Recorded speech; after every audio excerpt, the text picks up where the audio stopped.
I found my late husband's forgotten bank account 3 days after his funeral. I expected unpaid bills, maybe a forgotten tax form. Instead, the balance read $248 million. And by the time the sun went down that same day, 2 men I'd never seen before were parked outside my gate, watching the house like they were waiting for something. My name is Eleanor Graves. I'm 34 years old. For 8 years I was married to Vincent Moretti, and for 8 of those years, almost everyone who knew him believed I knew nothing at all. They weren't wrong, not exactly. That's the part that still keeps me up at night. Vincent died 3 weeks ago. Not from age, not from illness. A single gunshot outside a restaurant he'd eaten at 100 times before, on a street he'd walked 1,000 times, surrounded, as he always was, by men who were supposed to make sure that never happened. His people called it business. I called it the end of the only life I'd ever fully understood. Never worked in Vincent's world.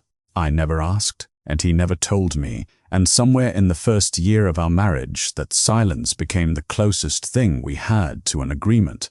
I signed papers I didn't read closely. I lived in a house whose true cost I never let myself calculate. I told myself that not knowing was the price of being safe. That Vincent kept the door to his other life closed because he loved me, not because I didn't matter enough to walk through it. His people had a different explanation. I heard it in the hallways of our own home, murmured, just loud enough that I was meant to hear it.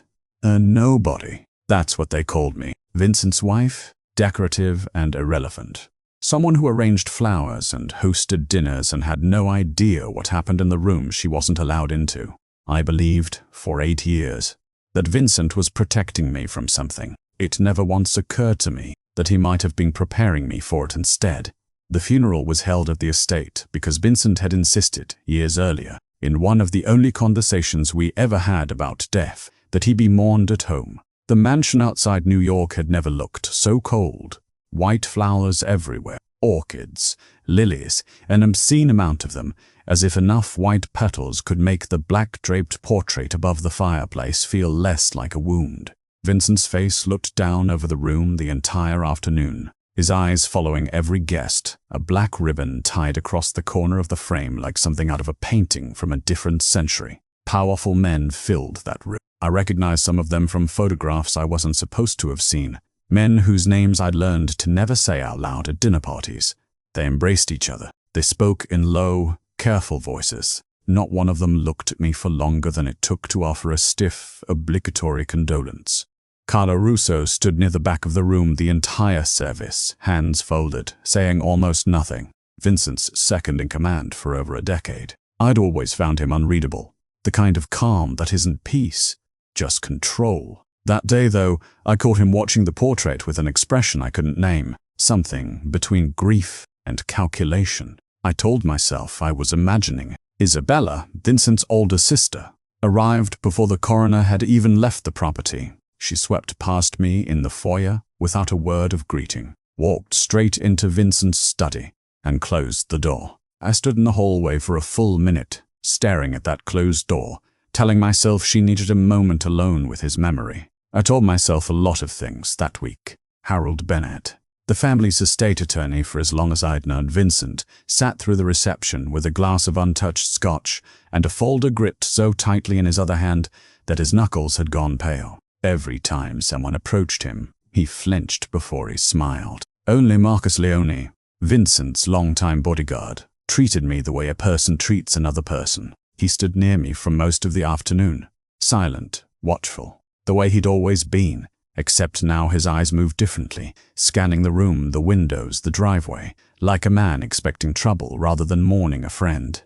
The will was read the following morning in Vincent's study, the same room Isabella had disappeared into. Bennett's hands shook slightly as he unfolded the papers. I remember thinking that was strange for a man who had done this 100 times, but the will itself was almost disappointingly ordinary. The mansion, left to me, a handful of investment accounts, modest by the standards of a man like Vincent, his cars, some jewelry that had belonged to his mother, routine, unremarkable. Exactly the kind of inheritance you'd expect for the quiet wife of a man who'd kept her carefully separate from his real fortune. I watched the room exhale. Carlo's shoulders loosened. Isabella's mouth curved into something almost like satisfaction. Whatever they'd been afraid Vincent left behind, this clearly wasn't it. They had no idea. That evening, once the house had finally emptied and the caterers had packed away the last of the white flowers, I went back into Vincent's office alone. I don't know what I was looking for. Maybe just the smell of him. The cedar and leather scent that still clung to his desk chair. I sat there for a long time, running my hand along the underside of the drawer, the way I used to when I was a girl, checking for loose change in furniture that wasn't mine. My fingers caught on something taped to the wood, a small brass key, no bigger than my thumb, wrapped in a strip of yellowed tape that looked decades old. It didn't match anything in that house. Not the safe, not the cars. Not a single lock I could think of in 8 years of living under that roof. I sat there, holding it until the room went dark around me, with no idea that key was about to unravel everything I thought I knew about the man I'd married, and put a target on my back that every person in that funeral had already quietly begun to aim for. If Eleanor's story is pulling you in already, please hit subscribe and drop a like. It genuinely means so much to us, more than you know. Your one touch, one tap, keeps stories like this alive. I didn't sleep that night. I sat at Vincent's desk until the sky outside turned grey, turning the small brass key over in my fingers, searching for a stamp, a number, anything that might tell me what had opened. There was nothing. Just smooth, worn metal and a weight in my chest that told me this wasn't nothing. By 7 the next morning, I'd already called Marcus and asked him to drive me into the city. He didn't ask questions. He never did. But I noticed he'd checked the mirrors twice before we'd even reached the end of the driveway, and I noticed the way his eyes lingered on a grey sedan parked 2 houses down that I was certain hadn't been there the day before. The private bank Vincent used for the family's legitimate holdings occupied the ground floor of an unmarked stone building near Wall Street, the kind of place with no sign out front, just a brass plate in a door that didn't open until someone inside decided you were allowed through it. I'd been there exactly twice in 8 years, both times beside Vincent, both times ushered through so quickly I'd never had reason to look closely at anything. This time, I was alone, holding a key I couldn't explain, and the woman at the front desk studied my identification for a long moment before picking up a phone and speaking too quietly for me to hear. 5 minutes later, a man introduced himself as Mr. Castellano, senior private banking manager, and led me down a marble hallway to a vault room I hadn't known existed.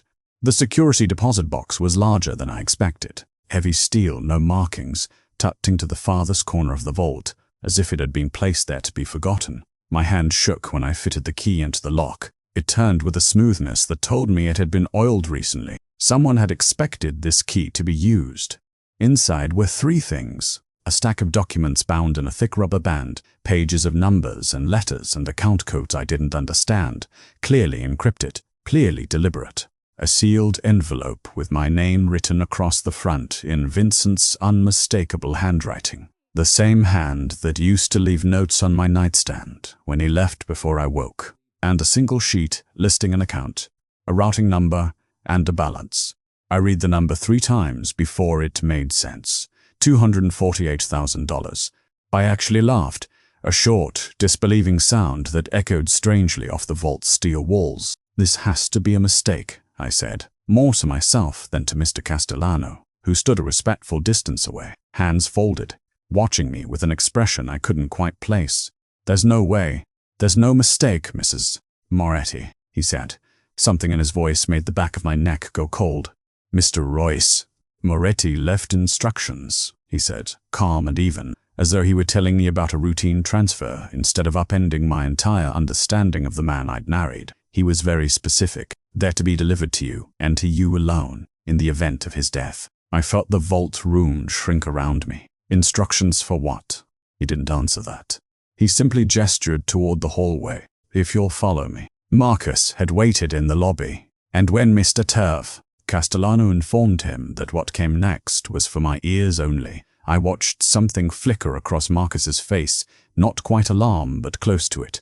He nodded anyway and took a seat near the door, his eyes never leaving me as I disappeared down the hall.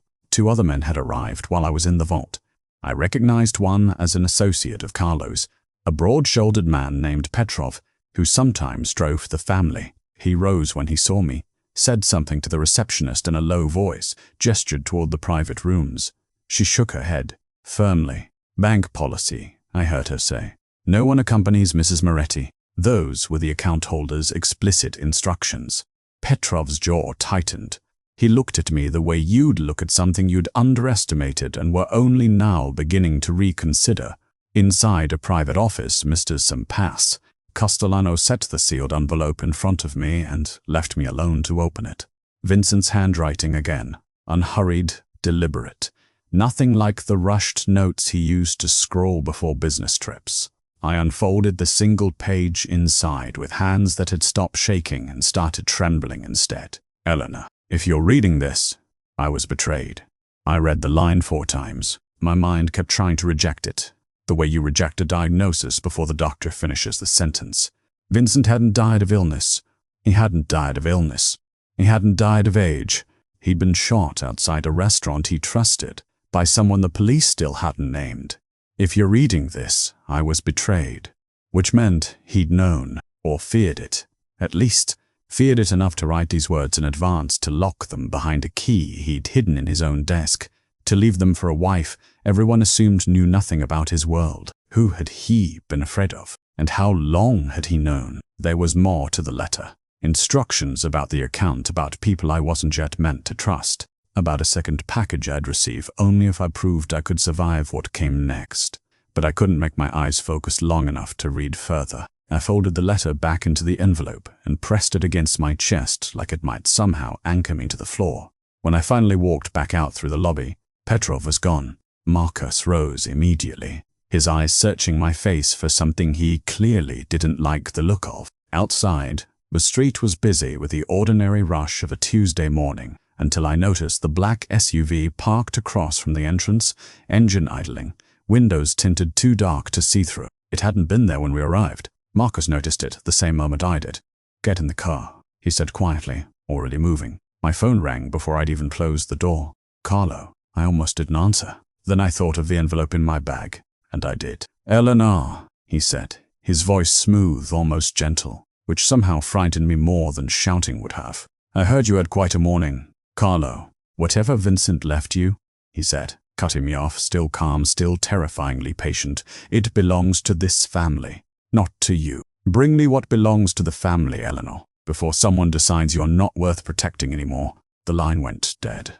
I sat there staring at the phone as the SUV across the street pulled slowly away from the curb and fell into place behind us. The SUV followed us for 6 blocks before it peeled off into traffic, and Marcus didn't say a single word about it.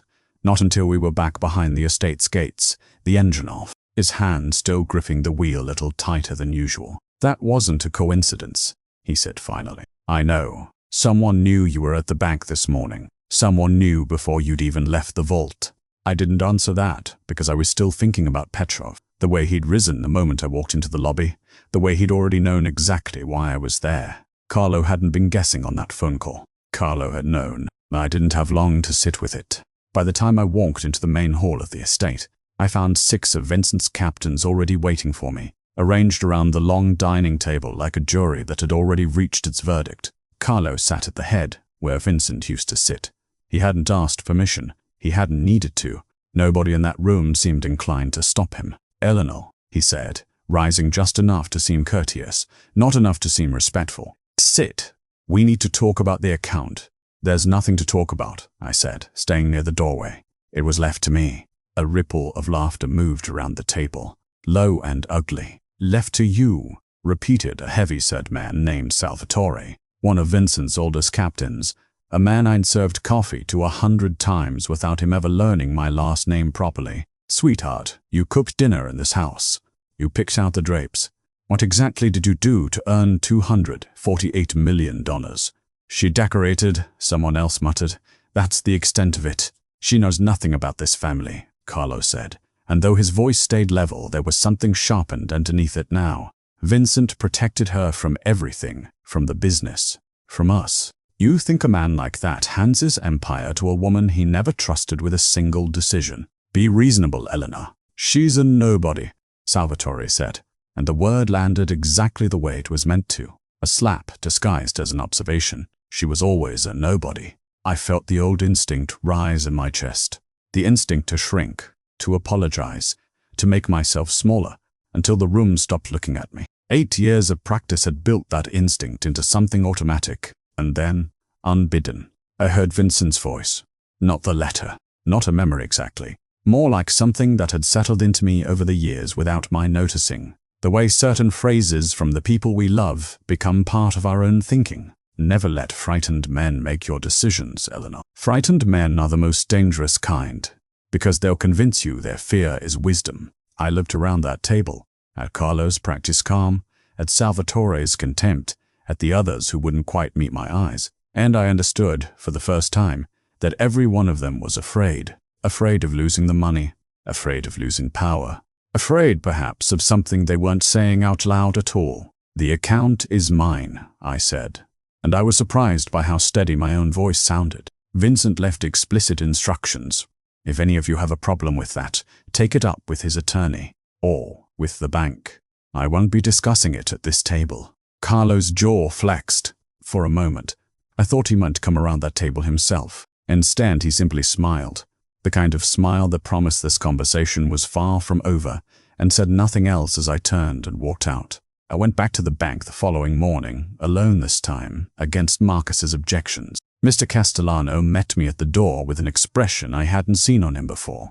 Careful, almost solemn. There's something else, Mrs. Moretti, he said. Your husband left a recording. He was explicit that it only be shown once you'd returned a second time. He wanted to know you'd survived the first wave before you saw it. I sat alone in the same private office as the day before, while Mr. Castellano set up a small screen on the desk. The lights dimmed slightly, and then, without warning, Vincent's face filled the frame. He looked healthy, calm, sitting in what I recognized as this very office. Recorded years before he'd ever have needed to be. I haven't heard his voice since the night before he died, and the sound of it now, so ordinary, so alive, knocked the breath out of me. Eleanor, he said, looking directly into the camera as though he could see me sitting there. If you're watching this, then everything I feared has happened, and you've made it this far. Good. That means you're stronger than they think you are. He paused, and something shifted in his expression. The calm didn't leave, but it hardened, the way it used to right before he made a decision no one in the room wanted him to make. Don't trust Carlo, he said. The room went silent around me, even though there was no one else in it. I felt the words settle into my chest like stones. There are 3 men close to me who I believe are not loyal. I won't say all their names here, not yet. You'll need proof before you act, and I've left you the tools to find it. But understand this. One of them helped arrange what happened to me. I don't know which. I need you to find out. The screen went dark. I sat there for a long time, staring at my own reflection in the blank glass, Vincent's words echoing louder than the silence around them. He'd known, not just feared. Known with enough certainty to record a message years in advance.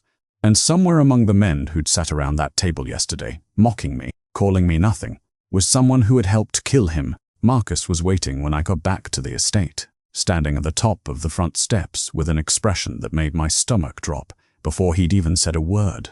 Eleanor, he said quietly, glancing once toward the house behind him. Someone was in your bedroom while you were gone. Someone was in your bedroom, Marcus said again, as if repeating it might make it easier to absorb.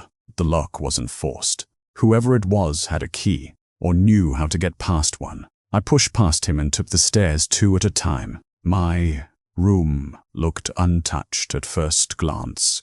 The bed made, the closet closed. Nothing overturned the way it would be in a film. But when I opened my jewelry box, the false bottom Vincent had shown me years ago, half joking, had been pried loose and left slightly askew. Whoever had searched it had known exactly where to look. They hadn't found anything. There was nothing to find. Not yet.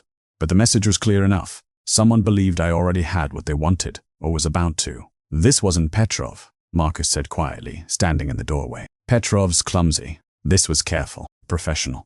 Carlo, I said. Maybe. He didn't sound convinced, and something in his hesitation unsettled me more than an accusation would have. Or someone Carlo trusts.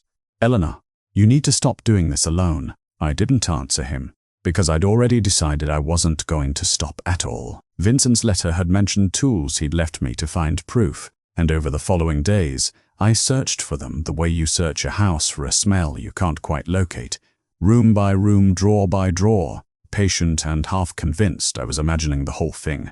I found the first real clue behind a false panel in Vincent's study. A thin external drive taped beneath a shelf, hidden with the same careful deliberateness as the brass key. I waited until the house was empty to open it. What loaded onto my laptop wasn't the kind of ledger I expected. I braced myself for evidence of crime, payoffs, laundering routes, the ugly machinery of the world Vincent had always kept from me. Instead, I found spreadsheets, investment portfolios, deeds, filing after filing for companies I'd never heard of, registered under names that meant nothing to me at first glance.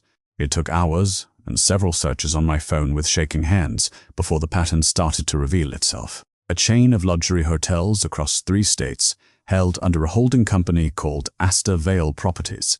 A cluster of commercial office buildings in Chicago and Atlanta, owned outright through something called Northbridge Capital, an investment fund managing nearly $60 million in diversified assets. A shipping logistics firm with contracts running through half a dozen ports on the East Coast. A small but rapidly growing stake in 3 technology companies I recognized from the news. None of it touched the family's usual businesses. None of it ran through the accounts Carlo or Salvatore or any of the captains would have recognized.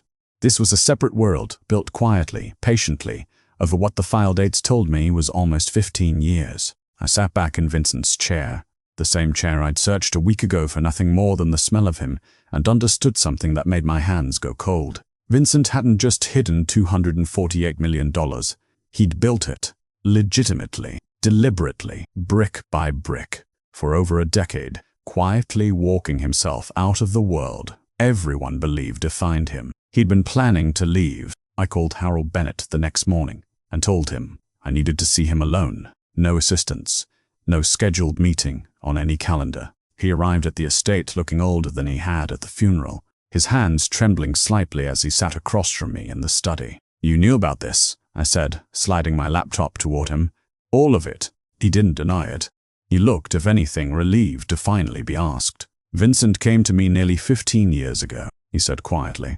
"He told me he wanted an exit, not from the family entirely. He knew that wasn't fully possible, not for a man in his position, but an exit for what mattered, for his money. Eventually, for you." He rubbed his eyes. In the last 2 years, he changed. He started asking me questions about survivorship, about protection, about what would happen to everything if he died suddenly and violently rather than of natural causes. I asked him once if he was afraid of something specific.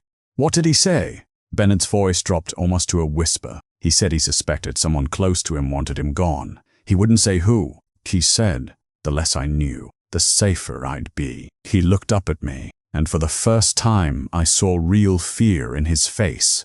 "Eleanor, I think you should consider that whoever he suspected may already know how much you found." I didn't get the chance to fully absorb that morning. It happened 2 nights later, on the private road leading up to the estate's east gate. A road Marcus and I had driven 100 times without incident. A pair of headlights appeared behind us out of nowhere, closing fast, and before I could ask Marcus what was happening, the rear windshield shattered. I don't remember screaming. I remember Marcus's arm shoving me down below the dashboard. The car swerving hard enough to throw me against the door. The deafening crack of gunfire that sounded nothing like it does in films. Flatter, uglier, closer. Marcus drove us through the gate at a speed that should have flipped the car, and only once we were behind the estate's walls, engine ticking, my whole body shaking, did the silence finally return. "You're alive," Marcus said, his voice rough, checking me over with hands that weren't entirely steady themselves. "You're alive, Eleanor. That's what matters." Nobody in that house doubted it after that. Someone wanted me dead, and they weren't being subtle about it anymore. I couldn't sleep that night. Instead I went back to the study, back to Vincent's desk, and this time I searched with a kind of desperation I hadn't allowed myself before. Behind a section of bookshelf that shifted slightly under my hand, I found a second safe, smaller than the first, its dial worn smooth from use. Vincent's birthday, our anniversary, the date we'd met. It opened on the 3rd try. Inside was a single folder, and inside that folder, a list, names, dates, small handwritten notes beside each one, Vincent's private accounting of every person he no longer trusted. I read down the list slowly, recognizing name after name, and then I stopped. my breath catching in my throat, staring at a name I never expected to see there at all. Isabella. I didn't sleep with that list. I sat with it, reading Isabella's name over and over until the letters stopped looking like a name at all, until it felt like nothing more than a shape I couldn't make sense of. Vincent's sister. The woman who had swept past me in the foyer, who had disappeared into his study before his body was even cold, who had called me weak in 100 small ways over 8 years without ever once raising her voice. By morning, I'd stopped asking myself whether it was true. I'd decided to find out. I called her and asked her to come to the estate alone. No husband, no assistant, just the two of us. She arrived within the hour, dressed as impeccably as she always was, and settled into the chair across from me in Vincent's study with the composure of a woman who believed she still held every advantage in the room. "You wanted to talk," she said. "About the account, I assume." "Eleanor, I understand this is difficult, but the family needs." "I know about the shell companies," I said. I watched it land. Just a flicker, barely a second, but I'd spent 8 years learning to read rooms I wasn't supposed to understand, and I caught it. The composure didn't crack, not fully, but something behind her eyes recalculated. "I don't know what you're talking about." "Vincent kept a list," I said, sliding the folder across the desk between us. "Your name is on it." She didn't touch the folder. She looked at it the way you'd look at something that might be dangerous to acknowledge. "Vincent kept lists of a great many people he distrusted, Eleanor. Paranoia. Near the end. You saw it yourself. He wasn't well in his final years. He wasn't paranoid. He was right." I kept my voice level, though my heart was hammering hard enough that I could feel it in my throat. "I have transaction records, Isabella. Dates. Transfers. Amounts that don't match anything in the family's legitimate accounts. You're guessing." "I'm not guessing." I hadn't been, not entirely, but the bluff worked exactly the way I'd hoped. Her jaw tightened, and for just a moment, the elegant mask slipped enough to show something colder underneath. "Whatever you think you found," she said, standing abruptly, "you don't understand what you're playing with. This family has rules older than you, older than Vincent. You'll get yourself killed poking around in things that aren't yours to poke around in." Is that a warning or a threat? She didn't answer. She simply left, her heels sharp against the marble floor, and I sat alone in the study feeling, for the first time in 8 years, like I'd won something instead of lost it. It took 3 more days of quiet, careful searching, cross-referencing the encrypted ledgers against public filings, matching shell company registration dates to timestamps buried in Vincent's files, before the full shape of it revealed itself. Bennett helped, reluctantly at first, then with a kind of grim determination once he understood how deep it ran. Isabella and Carlo had been working together for nearly 6 years. The scheme was patient, almost elegant in its own way, skimming from supply contracts, inflating invoices through companies that existed only on paper, registered to addresses that turned out to be empty storefronts and abandoned mailboxes, laundering the difference through accounts Isabella controlled under her married name, funneled slowly enough that no single transaction ever looked like more than routine business. Millions over the years, not from Vincent's legitimate holdings. Those, I now understood, he'd protected too carefully for that, but from the organization itself, stolen from under the noses of men who prided themselves on missing nothing. They believed Vincent had never noticed. The ledger told a different story. Buried in the encrypted files, dated years before his death, was Vincent's own private accounting of the theft. Dates matched to their transfers, almost transaction for transaction. Notes in the margins in his handwriting. Carlo, again, March. Isabella's account, 3rd transfer this quarter. He hadn't confronted them. He'd simply watched and recorded and waited.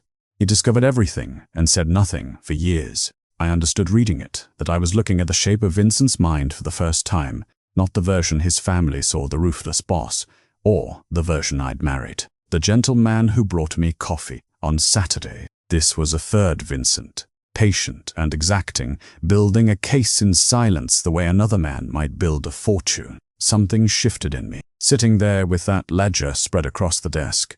I noticed it the way you notice a change in weather. Gradual, then suddenly complete.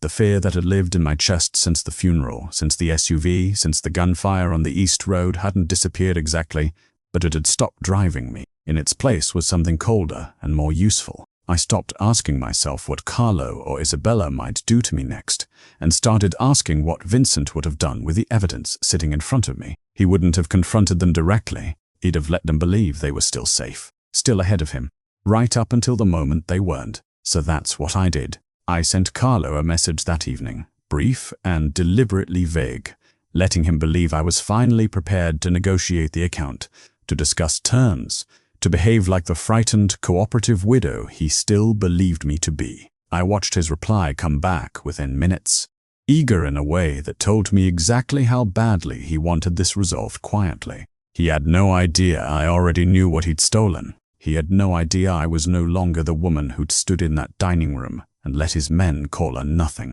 I was learning to think the way Vincent had thought. Patient, exacting, 3 steps ahead of men who assumed I couldn't count past 1. I went back to Bennett's office the following afternoon, and it was there going through the last of Vincent's sealed files that Bennett paused over a folder I hadn't seen before tucked behind the others, marked only with my name and a single instruction in Vincent's handwriting across the front. For Eleanor. Open only if she has come this far. Bennett looked up at me, his expression unreadable. There's one more package, Eleanor, he said quietly. Vincent left it with me directly, separate from everything else. He said I wasn't to give it to you unless I was certain you'd survive long enough to need it. Give it to me, I said. Bennett hesitated only a moment before reaching into his desk drawer and producing a slim, unmarked case, the kind used for transporting documents that were never meant to be photographed or duplicated. His hands trembled slightly as he set it in front of me. He gave me strict instructions, Bennett said.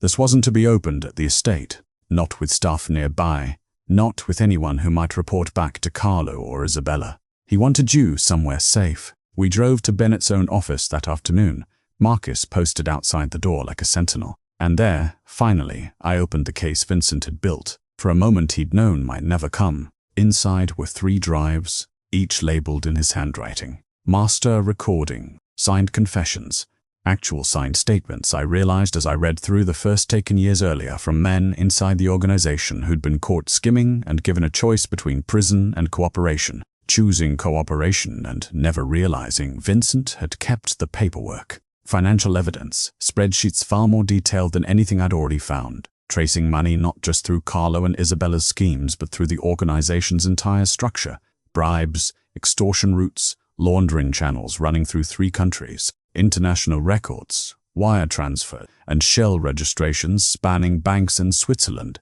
the Caymans, Cyprus, enough documentation to occupy federal investigators for years, and beneath all of it, a final letter. Eleanor, if you're reading this, you've done what I hoped you'd do and survived what I feared you'd face. I need you to understand something now that I couldn't tell you while I was alive, because telling you would have put this evidence and you in danger before it was ready. The $248 million was never the point. I built it because I needed something valuable enough that every traitor in my organization would reveal themselves trying to take it from you. Money makes people careless. I was counting on that carelessness to expose them, the way it has.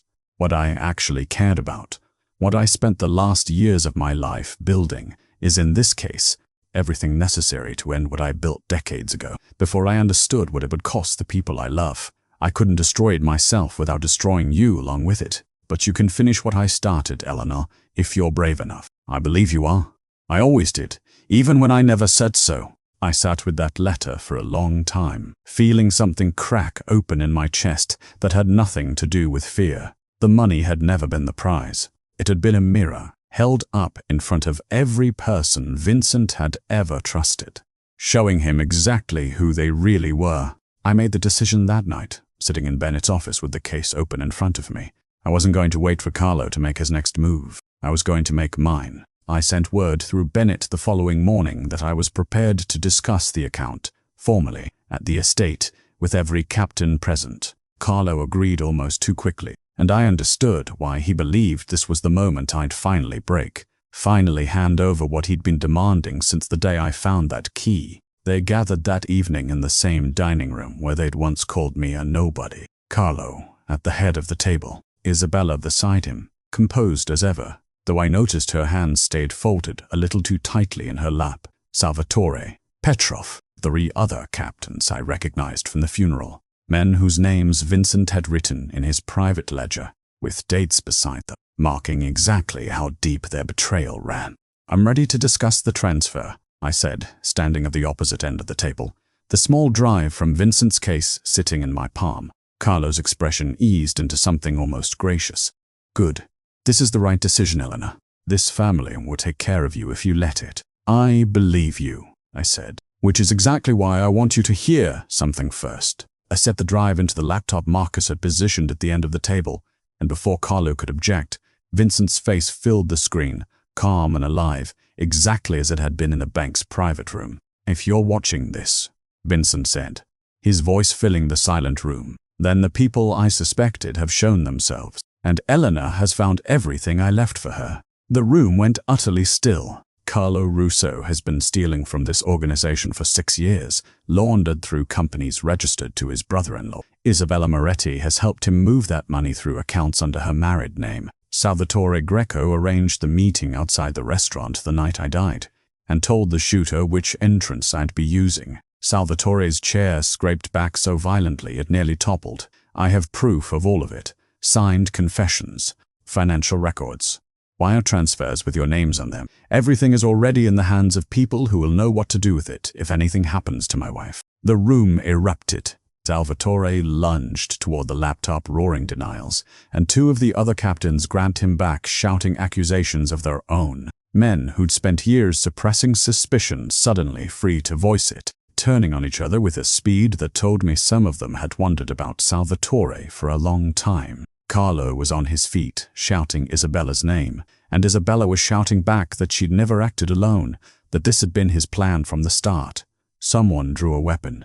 I never saw whose hand it was in. The first shot cracked through the chandelier above the table, sending glass raining down across the wood, and the room dissolved into chaos. Men shouting chairs, overturning Marcus's arms suddenly around me, dragging me backward through the study door as gunfire erupted behind us. Through the servants' hallway, out the side entrance Vincent had shown me years ago as a joke. Into the cold night air, the case with Vincent's evidence clutched against my chest like the only solid thing left in the world. Marcus's car was waiting exactly where he told me it would be, and we didn't stop, didn't slow, until the estate's lights had disappeared behind us and a line of dark sedans came into view at the end of the road, headlights sweeping across us, doors already opening. For one terrible second, I thought it was Carlo's men. Then I saw the jackets, the badges catching the light. Federal agents, dozens of them, already waiting. A woman in a dark jacket stepped forward before I could speak, her badge already raised. "Eleanor Moretti," she asked. "I'm Agent Reyes, FBI. We've been building a case against this organization for 3 years. We need everything you're carrying." I looked at Marcus. He nodded once, and I handed over the case, feeling something in my chest loosen for the first time in weeks. Not relief exactly, but the particular exhaustion of finally setting down a weight I'd been carrying alone. What followed happened faster than I expected, and slower than I wanted. Federal agents descended on the estate within the hour, moving through the wreckage of the dining room, where gunfire still hung acrid in the air, collecting weapons, taking statements, separating captains who'd been screaming accusations at each other only minutes before.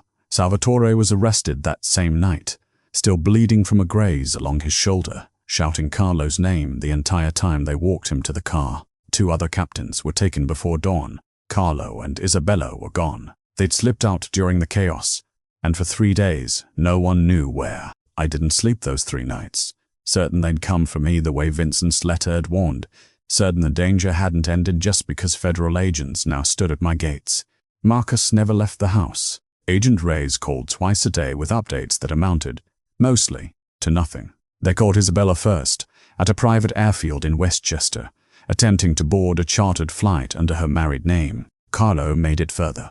A hotel outside Montreal 4 days later, found only because one of the shell company accounts he'd used to fund his escape had been flagged the moment agents cross-referenced it against Vincent's records.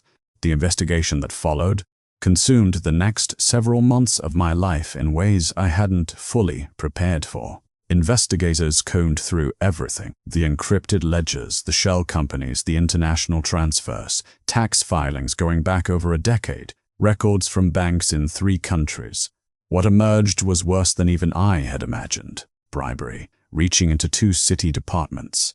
A money laundering network larger than Vincent himself had apparently realized, one that Carlo had quietly expanded in the final years, believing himself untouchable, and buried at the center of it, confirmed finally by 2 lower-level associates who agreed to testify in exchange for reduced sentences, proof of exactly what Salvatore had done. The restaurant, the timing, the entrance Vincent always used, all arranged weeks in advance and paid for through an account traced directly back to Carlo. Vincent's murder was no longer a mystery. It had a name, and then several names, and each of them would spend the rest of their lives paying for it. The court proceedings around $248 million took longer than the criminal case, dragging through depositions and forensic accounting hearings that I sat through with Bennett at my side, watching lawyers argue over documents I'd once read alone in a bank vault, not understanding what any of it meant.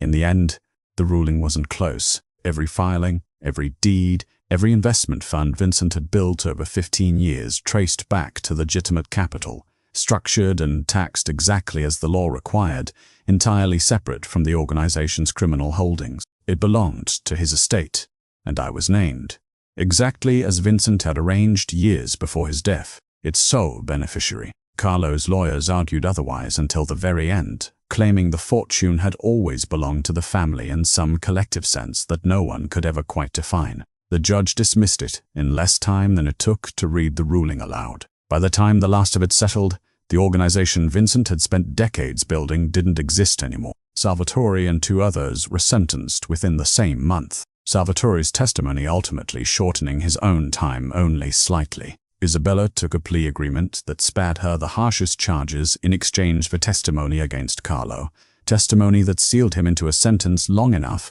that neither of us expected to see him free again. The remaining captains scattered, some arrested in the months that followed, others disappearing entirely, resurfacing occasionally in headlines about arrests in Florida, in Mexico, in cities I'd never heard Vincent mention. Whatever the Moretti organization had once been, it was gone, dismantled from the inside by evidence a dead man had spent years quietly assembling, delivered by the one person he'd trusted enough to leave it with. Months later, I stood in the mansion's main hall on a quiet afternoon, the kind of ordinary Tuesday that no longer carried any weight of fear. The black ribbon had finally been removed from Vincent's portrait, replaced with nothing, just the frame, just his face, watching over a room that had gone still in a way it never had while he was alive. I stood there a long time, the way I used to when I was still learning to grieve him properly, and I understood something I hadn't fully allowed myself to understand until then. Vincent had never wanted me to inherit his empire. He'd built it, protected it, ruled it for decades, and in the end spent his final years quietly dismantling his own legacy from the inside, piece by careful piece, because he'd finally understood what it had cost, and what it would go on costing if he let it continue. He hadn't left me $248 million to make me powerful within his world. He'd left it to me so I could survive its ending and build something afterward that had nothing to do with fear at all. I didn't keep the fortune the way Carlo had always assumed I would, hoarded and defended like a symbol of whatever power remained. Over the following year, I used most of it to build something else entirely, a foundation supporting victims of organized crime, funding scholarships for children who'd lost parents the way I'd lost Vincent, though under circumstances far more innocent than mine. I helped fund a relocation program for witnesses starting over under new names, understanding better than most what it meant to rebuild an entire identity from nothing. I put money into neighborhoods the Moretti organization had quietly damaged for decades, streets that had never fully recovered from years of extortion and fear. The woman everyone at that dining room table had once called a nobody had ended an empire, not with violence, not with fear, but with patience and evidence, and the simple, stubborn refusal to disappear when everyone around her assumed she would. Vincent's final lesson had turned out to be the truest thing he'd ever taught me. The most dangerous person in the room is always the one everyone underestimates. If you stayed with Eleanor all the way to the end, thank you. Truly, from the bottom of our hearts. Your one like, one comment, one subscribe means more to us than you will ever know. Let me know in the comments which city you watch this from.